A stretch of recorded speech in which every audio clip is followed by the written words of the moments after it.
GutPunched, Alzheimer's, and Caregivers. Navigating the insidious illness of Alzheimer's is something nobody asks for. The disease sneaks up on you and your loved one, and it feels like you've been sucker punched in the gut. Then you ask, where do we turn for help? Who do we call? What do we do? These questions and more are what we hope to answer and give you some direction and hope. Now let's join our host, Jeff Edwards. Greetings and welcome. This is GutPunched, Alzheimer's and Caregivers, episode 55. Or, I can't drive 55 because I'm driving in my old 55. Sorry, couldn't help myself with that. Two great songs. But do I have some interesting things for you this week? I do. And one, OMG, just blew my mind.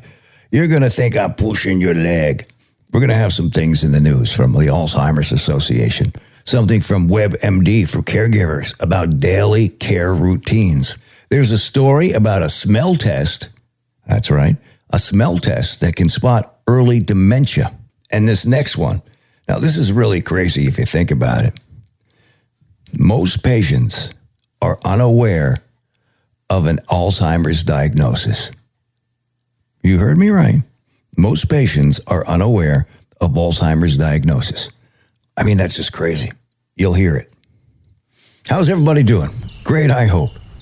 Happy Mother's Day to all the moms out there. I know we might be a day or two behind, but hey, you moms deserve as much praise as possible. All right. Our weekly reviews of our rules. 1, you have to take care of yourself. Because if something happens to you, who is going to take care of your loved one? You can't do it alone. You need help.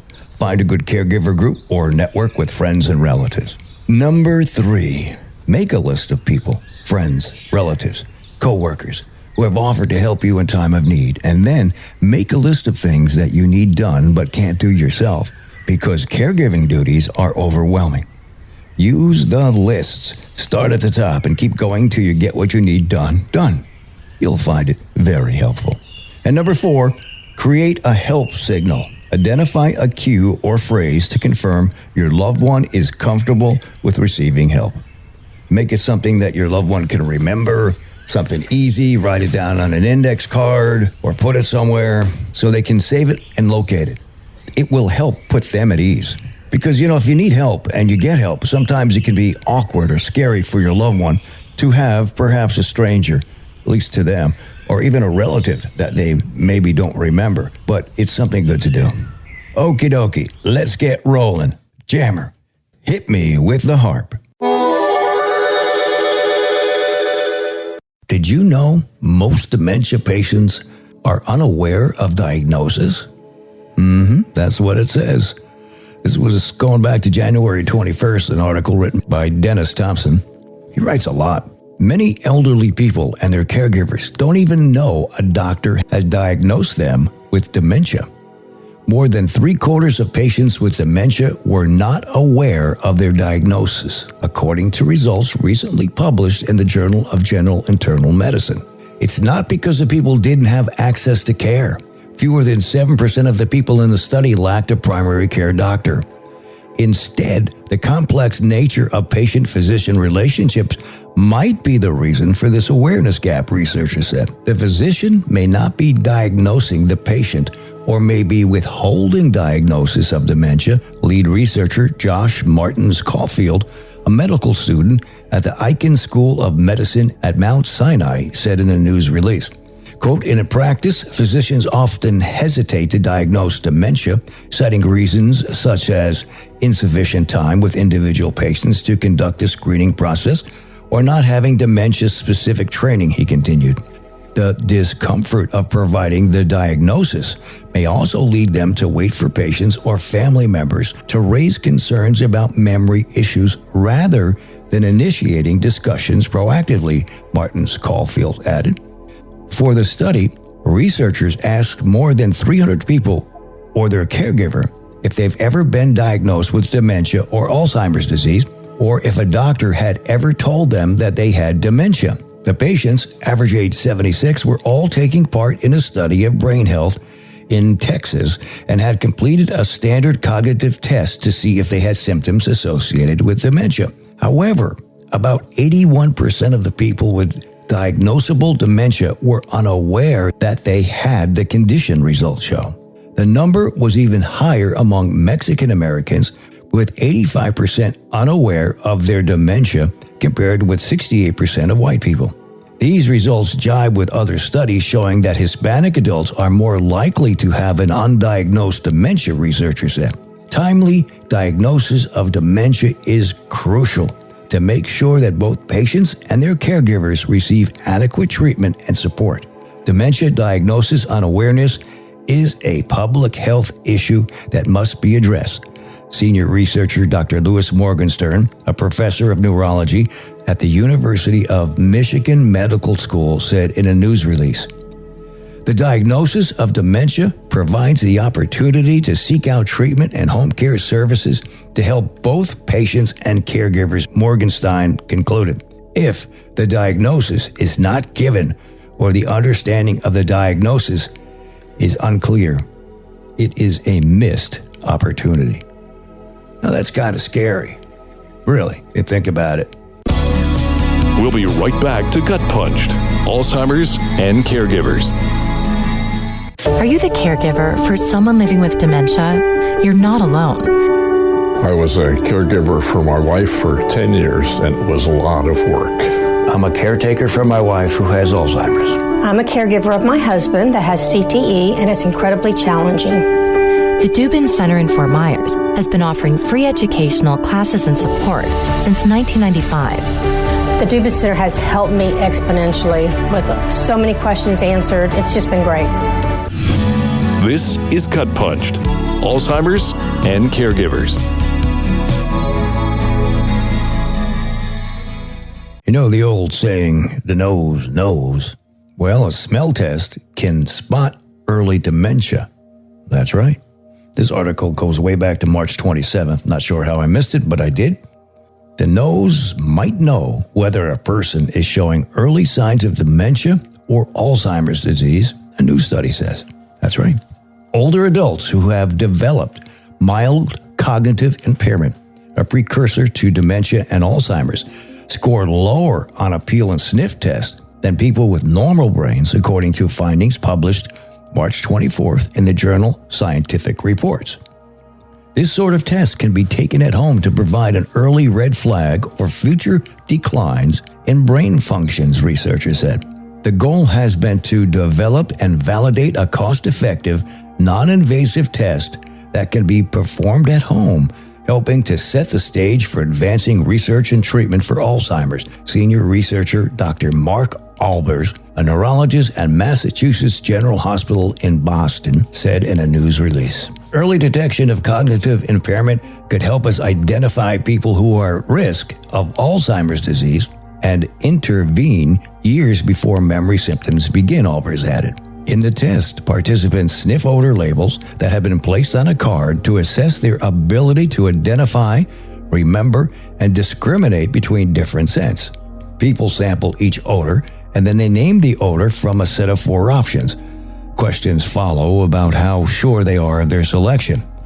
Now, overall, the ability to identify and remember odors declines with age, researchers found in administering their test to a group of 127 people with healthy brains. But a small group of 19 people diagnosed with mild cognitive impairment scored even lower on a smell test than seniors with intact brain function, results showed. The test results were similar across English and Spanish speakers, and participants successfully performed the test whether or not they were helped by a research assistant.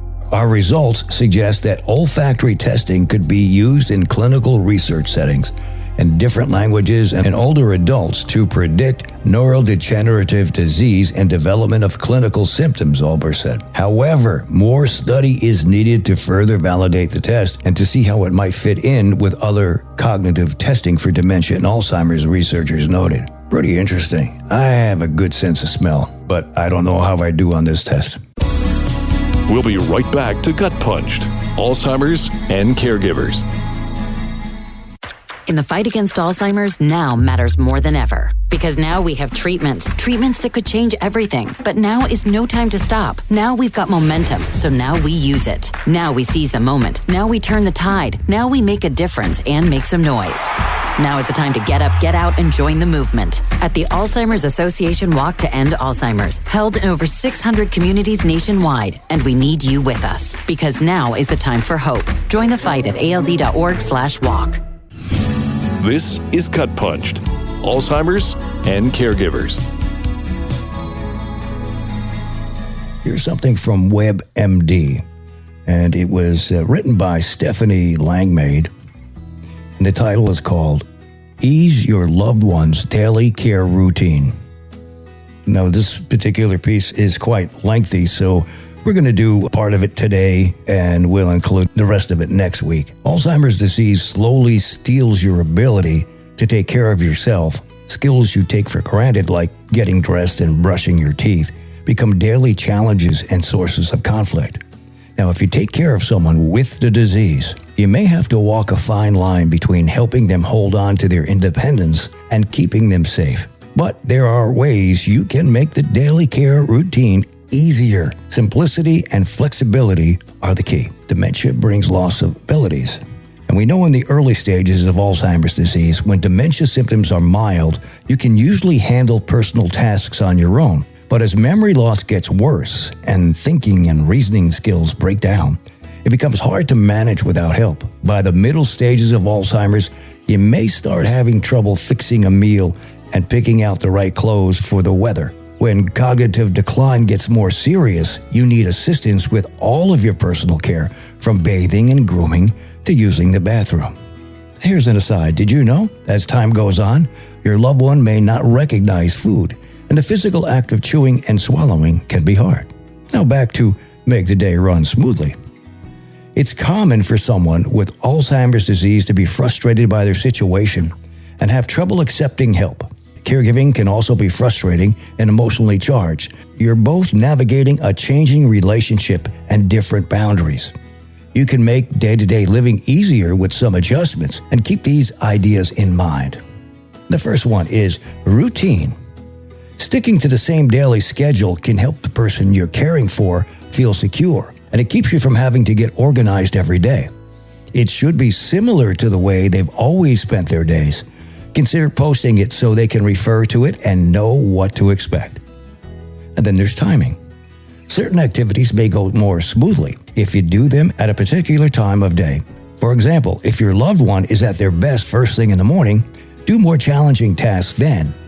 Expect things to take longer than they used to, and account for that in your schedule. Rushing can cause stress and agitation. Independence. Try to let your loved one do as much as they can for as long as they can. It's more important that they do something on their own than that the results be perfect. To the extent that they're able, have them make choices about how their days should go. Respect. Understand that your loved one may be embarrassed about needing help with their personal care. Respect their privacy and personal space. Ask permission when you touch them. Be gentle and tell them what you're doing, step by step. Simplicity. Someone with Alzheimer's will have an increasingly hard time following instructions. So make things simple. Break a task down into steps and give no more than 1 or 2 specific instructions at a time. Flexibility. Your loved one will probably have good days and bad days, so be prepared to adjust. If cooperation is difficult, consider whether it's necessary to get a certain task accomplished in the moment, or if you can try later. Their interests and abilities will change as time goes on. Check back in on your daily schedule every so often to make sure it still works for both of you. We've been mentioning the upcoming Walk to End Alzheimer's 2025. Teams are being formed in your towns and cities. There are 626 locations around the country, and the easiest way to find out about your town, go to the Alzheimer's Association website, which is alz.org. In the search box, type in Walk to End, and then scroll down, put in your zip code, and you'll be directed to more information. This year, GutPunched Alzheimer's and Caregivers will have our own team. And if you'd like to be part of it, let us know. You can shoot me an email at gutpunchedac@outlook.com or jeff@gutpunched.com. We're looking for our listeners to join the team, help raise some money, and of course, walk if possible. In Lee County, the walk will be on November 8th, and the walk in Naples will be on November 22nd. That means we have about 7 months to raise money for the cause. And we'll be talking about this a lot as the year progresses. Help us help others in the fight against Alzheimer's. Thank you very much. If you know someone who might be a good guest or someone who has a unique story to tell of their journey, have them contact us. We'd love to talk with them. For more information, you can check out the Alzheimer's Support Network at alzsupport.org/about-us. To find your local chapter of the Alzheimer's Association, you can visit alz.org/local resources and /find your local chapter. Their site is very easy to maneuver. You'll find it. Or you can call their toll-free hotline at 1-800-272-3900. The Dubin Center is located at dubincenter.com. Dr. Perry's HealthSpan Partners website, healthspansouthwestflorida.com, and that's where you can find information about the guide. Or you can go to the government's The Guide. It's probably easier to just Google it, Edge it, or DuckDuckGo it, whatever's easy for you. If there's a topic you would like to hear more about, let us know. The website is gutpunched.com, and the email address is gutpunchedac@outlook.com or jeff@gutpunched.com. We've added a bunch more books you might want to check out. Help us grow and share this podcast with others who may need information and resources. There is help and hope out there for everyone. You just might not know where and how to find it, and that's why we're here. Thanks for joining us, and please come back again. God bless. This has been Gut Punched, Alzheimer's and Caregivers, with your host, Jeff Edwards. Don't forget to hit that like button and subscribe to us on all the platforms like Spotify, Apple, Pandora, and more. If you have a question or want to get in touch, our email is gutpunchedac@outlook.com.